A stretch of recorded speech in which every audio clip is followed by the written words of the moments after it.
Hello friends, मैं हूं गौरव और आज के तारीख में हमें मिल्की वे कुछ ऐसा दिखता है। लेकिन इंटरेस्टिंग बात यह है कि आज से 20 साल पहले हमारे पेरेंट्स को मिल्की वे कुछ ऐसा दिखाई देता था, तारों से भरा हुआ। यानी कि आप यहां पर क्लियरली देख सकते हो कि हमें जो मिल्की वे आज दिखता है वो तो कुछ भी नहीं है एज कंपेयर टू जो हमारे पेरेंट्स को दिखता था। लेकिन सबसे अनफॉर्चुनेट बात यह है कि ऐसा ही चलता रहा तो हमारे आने वाले बच्चों को मिल्की वे कभी दिखाई ही नहीं देगा। यानी कि वो सिर्फ और सिर्फ पुराने तस्वीरों में ही मिल्की वे को देख पाएंगे, रियल लाइफ में नहीं।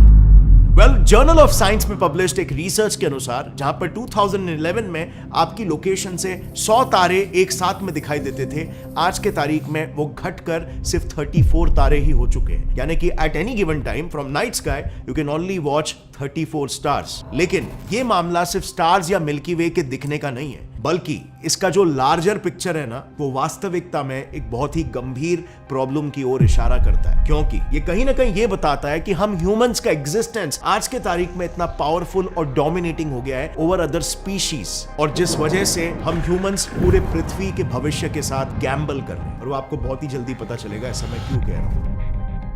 आइए यहां पर एक इंटरेस्टिंग से पैटर्न पर नजर डालते हैं। आज की तारीख में इंडिया में सिर्फ 7 ही ऐसी जगह हैं जहां से हम मिल्की वे को साक्षात देख सकते हैं। लेकिन आज जो इंडिया की करंट सिचुएशन है ना, वो अमेरिका में 1994 से ऑलरेडी हो गई थी। इनफैक्ट वहां की सिचुएशन इतनी खराब हो चुकी है, आप सिर्फ इस बात से अंदाजा लगा सकते हो कि एक दिन जब उन्हें आसमान में एक ग्रेइश व्हाइट बादल दिखा तो वहां के लोगों ने लिटरली उस क्लाउड को देखकर घबराते हुए यूएस की इमरजेंसी सर्विस 911 को मदद के लिए कॉल कर लिया। सो 1994 की बात है जब यूएस के लॉस एंजलिस शहर में सुबह के 4:30 बजे एक भूकंप आया था। इस भूकंप से इतनी हलचल हुई कि शहर की लाइट चली गई और पूरे शहर में अंधेरा छा गया। और इसीलिए उन लाइट्स को ठीक कराने के लिए जब वहां के लोग अपने घर से बाहर निकले तब उनकी नजर आसमान पर गई और आसमान को देखकर वो शॉक रह गए। क्योंकि नॉर्मली उन्हें अपने शहर से आसमान कुछ ऐसा दिखता था, पर उस दिन उन्हें आसमान कुछ ऐसा दिख रहा था, इतना क्लियर कि वो अपने आंखों से स्टार्स, प्लैनेट्स और सैटेलाइट्स तक को देख पा रहे थे। अब आसमान में तारों को देखने तक तो ठीक था, लेकिन जब उन्हें आसमान में ग्रेइश व्हाइट बादल नजर आए तो उसे देख उन्हें लगा कि शायद ये कोई एस्ट्रॉइड या मीटिरॉइड है जो कि वहां पर गिरने वाला है। और इसीलिए अपनी जान बचाने के लिए उन्होंने तुरंत यूएस की इमरजेंसी सर्विस 911 पर कॉल किया और उनसे मदद मांगी। लेकिन जब यूएस इमरजेंसी सर्विस वहां पर पहुंची तब उन्होंने देखा कि जिसे देखकर ये लोग इतना डर रहे थे वो तो एक्चुअली में मिल्की वे गैलेक्सी है। अब सुनने में तो ये घटना काफी फनी लग रही है, लेकिन ये घटना इशारा कर रही है एक अंडरलाइंग प्रॉब्लम की ओर। जिन लोगों ने भी इस घटना के बारे में रिपोर्ट किया था ना, वो सभी लोग बच्चे नहीं थे, बल्कि सब के सब एडल्ट्स थे। मतलब उनकी एवरेज एज अराउंड 30 इयर्स की थी, पर स्टिल उन्होंने अपने 30 साल की उम्र में कभी भी मिल्की वे को देखा ही नहीं था। अब जाहिर सी बात है, मिल्की वे अपनी लाइफ में देखा या नहीं देखा उससे क्या ही फर्क पड़ता है। बहुत से लोगों को इसके बारे में पता भी नहीं होगा कि मिल्की वे वास्तविकता में दिखाई कैसे देता है। बट अगर ये सेम चीज कोई साउथ अफ्रीका जैसे जगह पर हो जाए ना, तो वहां की लाइफ पर एक मेजर इंपैक्ट पड़ जाएगा। क्योंकि अफ्रीका में कुछ ऐसे इंसेक्ट्स हैं जिनकी पूरी लाइफ आसमान में मिल्की वे कितना क्लियरली दिखाई दे रहा है उस पर निर्भर करता है। फॉर एग्जाम्पल साउथ अफ्रीका में एक इंसेक्ट है कॉल्ड डंग बीटल, जिस पर 2013 में बायोलॉजिस्ट मैरी डैकी और उनकी टीम ने एक रिसर्च कंडक्ट किया था। तभी उन्होंने ये देखा कि ये बीटल्स रात को बिना किसी लैंडमार्क्स या रेफरेंसेस के हमेशा एक सीधी लाइन में चलते हैं, और इनके इस बिहेवियर को लेकर वो लोग क्लूलेस थे कि ये कैसे कर पा रहे, क्योंकि उन्हें ये तो पता था कि डंग बीटल्स जैसे इंसेक्ट्स की आंखें बहुत सारे छोटे छोटे लेंसेस से बनी होती है। और यहां पर कॉन्ट्रडिक्शन इस बात पर आ रहा था कि इसी वजह से वो स्टार्स जैसे पॉइंट ऑब्जेक्ट्स पर फोकस नहीं कर सकते और उन्हें वो एकदम डिम दिखाई देते। दिस मीन्स कि डंग बीटल्स आसमान में स्टार्स की मदद से नेविगेट तो नहीं कर पा रहे। तो फिर सवाल ये खड़ा हुआ उन रिसर्चर्स के सामने कि आखिर वो इतने अंधेरे में भी एक स्ट्रेट लाइन में कैसे चल पा रहे। इस सवाल का जवाब जानने के लिए साइंटिस्टों ने उन बीटल्स को जोहानिसबर्ग प्लैनेटोरियम, यानी कि एक ऐसी जगह जहां पर वो प्रोजेक्टर के थ्रू नाइट स्काई को प्रोजेक्ट कर सकते थे, आर्टिफिशियली क्रिएट कर सकते थे, वहां पर ले गए for the sake of an experiment. यहां पर वो अपने हिसाब से स्टारलाइट को मैनिपुलेट कर सकते थे, ये पता लगाने के लिए कि वो बीटल्स किसकी मदद से अपना रास्ता ढूंढते हैं। और ऐसे ही एक दिन स्टारलाइट को मैनिपुलेट करते करते उन्होंने एक इंटरेस्टिंग कोरिलेशन पाया between their behaviour and milky way Galaxy. इस कोरिलेशन से उन्होंने ऐसा अनुमान लगाया कि बीटल्स आसमान में मिल्की वे के आर्म की लाइन को फॉलो करते होंगे। इस बात को कंफर्म करने के लिए उन्होंने प्लैनेटोरियम में मिल्की वे के आर्म की डायरेक्शन को कई बार बदल कर देखा एंड दे वर राइट। उन्होंने यह देखा कि हर बार जब आर्म की डायरेक्शन बदलती थी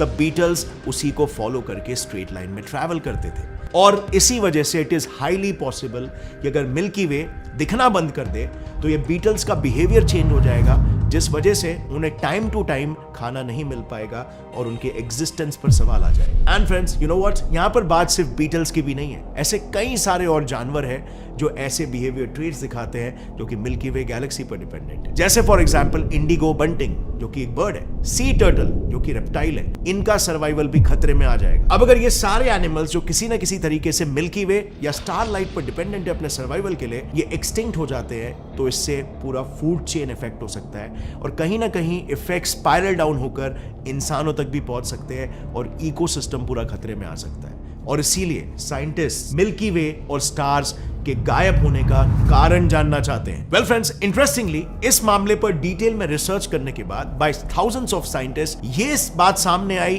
कि इस फिनोमेनन के पीछे जो रीजन है वो है एक बहुत ही स्पेशल किस्म का पोल्यूशन जिसके बारे में कभी पहले बात नहीं हुई, और उस पोल्यूशन का नाम है लाइट पोल्यूशन। दरअसल साल 2014 में इटली की national association for protection of night environment के प्रेसिडेंट फिजिसिस्ट फेबियो फैल्ची ने नाइट स्काई को डिटेल में स्टडी किया था। इस स्टडी के दौरान उन्होंने 35,000 से ज्यादा ग्राउंड टेलीस्कोप्स के ऑब्जर्वेशंस को कंपेयर करके उनके जरिए नाइट स्काई के क्वालिटी की एक स्केल बनाई। इसके लिए फैल्ची ने आसमान में दिखने वाले सबसे कॉमन गैलेक्सीज लाइक एंड्रोमेडा और ट्रायंगुलम और सबसे ब्राइट प्लैनेट जुपिटर को कंसिडर किया और अलग अलग लोकेशंस पर ये सारे ऑब्जेक्ट्स कितने डिम या ब्राइट दिखते हैं इसे कैलकुलेट किया। फिर उन्होंने इन कैलकुलेशंस के बेसिस पर नाइट स्काई को अलग अलग क्लासेस में डिवाइड करके इस तरह से वर्ल्ड मैप पर प्लॉट किया। अब इस मैप में एग्जैक्टली क्या देखना है ये मैं आपको बताता हूं। तो देखो, जो एरियाज डार्क ग्रे है उनकी नाइट स्काई की क्वालिटी सबसे बेस्ट है, यानी इन लोकेशन से आप सिर्फ अपनी आंखों से भी मिल्की वे गैलेक्सी को देख सकते हो। लेकिन जैसे ही कलर्स डार्क ग्रे से ब्राइटर शेड्स की तरफ बढ़कर फाइनली व्हाइट बन जाते हैं, उन लोकेशंस पर नाइट स्काई की क्वालिटी खराब होती जाती है और स्टार्स दिखना बंद हो जाते हैं। मिसाल के तौर पर अगर हम इंडिया के केस में देखें तो कैपिटल सिटी दिल्ली में नाइट स्काई की क्वालिटी काफी खराब है, बट सरप्राइजिंगली अगर हम वहां से सिर्फ 800 kilometer south west Rajasthan desert की नाइट स्काई की क्वालिटी को देखें तो उसकी क्वालिटी सबसे बेस्ट दिखाई दे रही है। एंड देखो, यहाँ पर सिर्फ दिल्ली ही नहीं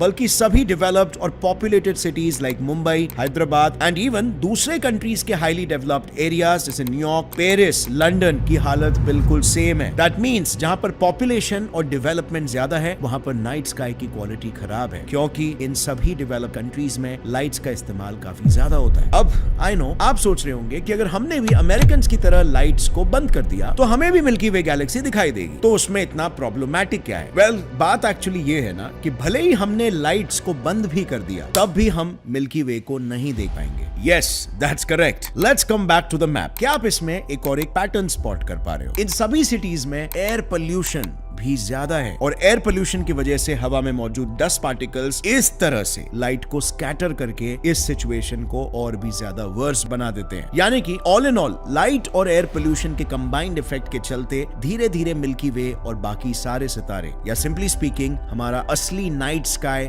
दिखना बंद हो रहा है। पर अब चलो मान लेते हैं कि अगले 50 सालों में हमने इन दोनों पोल्यूशन को कंट्रोल कर लिया, तब भी क्या हमें मिल्की वे गैलेक्सी नो लॉन्गर दिखाई देगा? वेल, यहां पर उमड़ कर आता है एक और एक पैटर्न जो कि इस पूरे फिनोमेनन को इफेक्ट कर रहा है, और अगर वो पैटर्न कंटिन्यू रहा तो यस, फ्यूचर में भी हमारे लिए ये मुश्किल ही रहेगा। दरअसल अमेरिकन एकेडमी ऑफ ऑप्थेल्मोलॉजी के साइंटिस्टों ने 2016 में एक स्टडी कंडक्ट की थी। इस स्टडी में उन्होंने कई सारे आई डिजीजेस से रिलेटेड सर्वेस को एनालाइज करके उनके बेसिस पर एक ग्राफ प्लॉट किया था। इस ग्राफ के मुताबिक 2050 तक दुनिया के करीब आधे लोग मायोपिया से पीड़ित हो चुके होंगे। सिंपली स्पीकिंग उनकी दूर की नजर कमजोर हो चुकी होगी, और ऐसा इसीलिए क्योंकि यूके की एंग्लिया रस्किन यूनिवर्सिटी के एक eye specialist professor Rupert born के अनुसार लोगों का स्क्रीन टाइम इंक्रीज होते चला जा रहा है, जिसकी वजह से डायरेक्टली उनका विजन ब्लर होते जा रहा है। और ऐसा इसीलिए, इसे समझना क्योंकि काफी इंटरेस्टिंग है। ह्यूमन आई एक कैमरा की तरह होता है जिसमें मौजूद लेंस दूर की चीज देखने के लिए फ्लैट हो जाते हैं और पास की चीज देखने के लिए कर्व हो जाते हैं। अब इस कन्वर्जन में मदद करते हैं ये